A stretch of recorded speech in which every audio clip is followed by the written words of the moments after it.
Belum lama ini kabar mengejutkan datang dari aktor Dwi Sasono yang tersandung kasus hukum penyalahgunaan narkotika jenis ganja sejumlah 16 gram. Dwi Sasono menambah deretan daftar artis yang terkait dengan penyalahgunaan narkoba. Dalam kurun waktu 2019 sampai 2020 saja sudah ada lebih dari puluhan artis yang tertangkap karena kasus barang haram ini.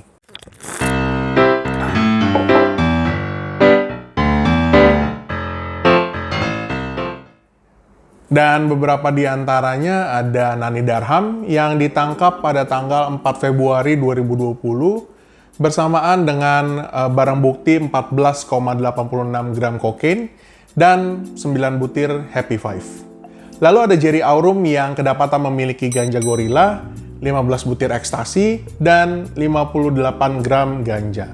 Lalu ada Zozivilla ditangkap beserta barang bukti sebesar 9,54 kg sabu dan 24.000 butir ekstasi. Zozivilla divonis dengan hukuman pidana penjara selama 18 tahun, lebih rendah dari tuntutan jaksa yaitu seumur hidup. Sementara Jerry Aurum yang permohonan bandingnya ditolak divonis pidana penjara selama 11 tahun. Dan keduanya didenda masing-masing sebesar 1 miliar rupiah.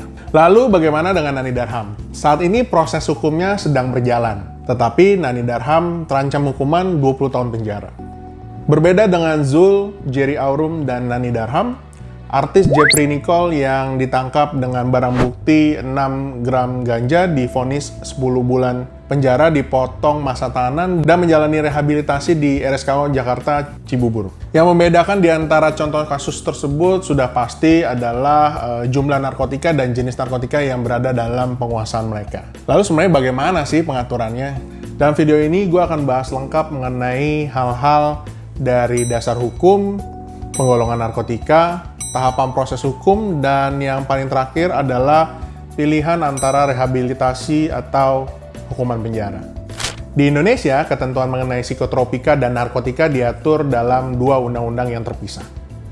Psikotropika diatur dalam Undang-Undang Nomor 5 Tahun 1997, sementara narkotika diatur dalam Undang-Undang Nomor 35 Tahun 2009. Nah, di video ini, gue akan membahas secara spesifik dan terbatas mengenai Undang-Undang Nomor 35 Tahun 2009. Dalam Undang-Undang Nomor 35 Tahun 2009, narkotika dibagi menjadi 3 golongan. Dan update terkini terkait dengan jenis dan pembagian golongannya diatur oleh Kementerian Kesehatan. Yang paling terbaru adalah Peraturan Menteri Kesehatan Nomor 44 Tahun 2019. Golongan-golongan tersebut adalah sebagai berikut. Golongan pertama ada sekitar 175 jenis narkotika. Di antaranya ada, ya mungkin kalian sudah beberapa yang tahu, ada opium, tanaman koka, ganja, heroin, katinona, dan amfetamina. Golongan yang kedua ada sekitar 91 jenis narkotika. Ada alfa-setilmetadol, hidrokodona, isometadona, dan beberapa hal yang lain. Golongan ketiga ada kurang lebih sekitar 15 jenis narkotika. Ada kodeina, nikodina, ya itulah, kalian bisa baca sendiri di Permenkes yang mengatur mengenai penggolongan narkotika. Buat mereka yang melakukan tindak pidana, tentu mereka akan melewati proses hukum yang dilakukan oleh pihak kepolisian. Polisi akan melakukan investigasi dan juga meminta tim asesmen terpadu atau TAT untuk melakukan asesmen terhadap tersangka.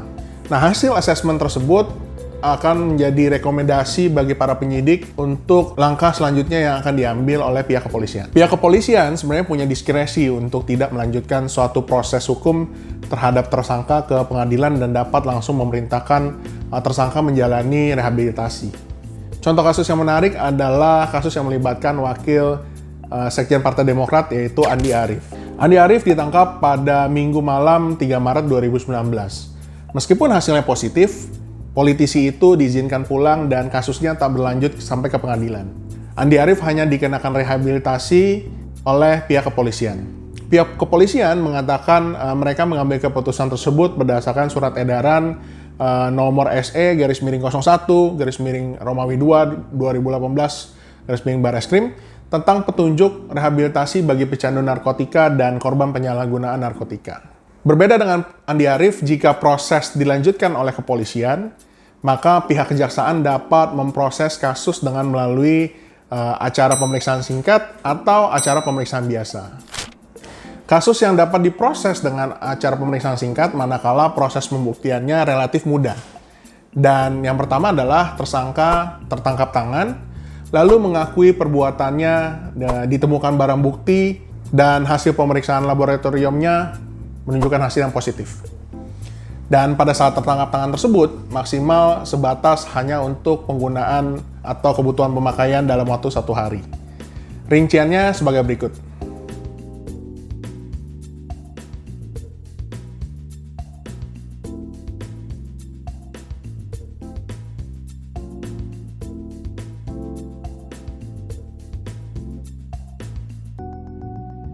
Nah, itu adalah rincian-rinciannya. Namun demikian, ada perkara yang tidak bisa menggunakan acara pemeriksaan singkat dan tetap dengan acara pemeriksaan biasa, yaitu adalah kasus-kasus yang menarik perhatian masyarakat, kasus yang melibatkan public figure, tokoh masyarakat dan atau pejabat publik, kasus yang juga melibatkan warga negara asing, dan merupakan bagian dari jaringan nasional maupun internasional terkait dengan sindikat peredaran narkotika secara ilegal dan atau jumlah barang bukti yang sangat besar. Lalu yang terakhir adalah pilihan hukum rehabilitasi atau penjara. Mau yang mana?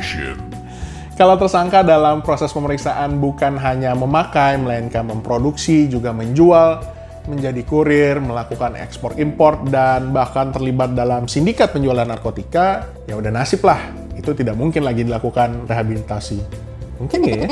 Tapi kapan tepatnya seorang direhabilitasi? Nah, pasal yang mengatur mengenai rehabilitasi diatur dalam pasal 103 Undang-Undang Nomor 35 Tahun 2009. Intinya seperti ini. Hakim itu dapat memeriksa perkara dan memutus untuk memerintahkan seseorang dilakukan rehabilitasi atau menjalani pengobatan. Nah, hukuman untuk menjalani rehabilitasi itu dihitung sebagai masa menjalani hukuman. Untuk mewujudkan spirit tersebut, Mahkamah Agung telah mengeluarkan surat edaran Mahkamah Agung nomor 4 tahun 2010 tentang penempatan penyalahgunaan, korban penyalahgunaan, dan pecandu narkotika ke dalam lembaga rehabilitasi medis dan rehabilitasi sosial. Bahwa penerapan pemidadaan sebagaimana dimaksud dalam pasal 103 hanya dapat dijatuhkan pada klasifikasi tindak pidana sebagai berikut. Terdakwa pada saat ditangkap oleh penyidik Polri dan penyidik BNN dalam kondisi tertangkap tangan. Pada saat tertangkap tangan tersebut, ditemukan barang bukti pemakaian 1 hari dengan perincian antara lain sebagai berikut.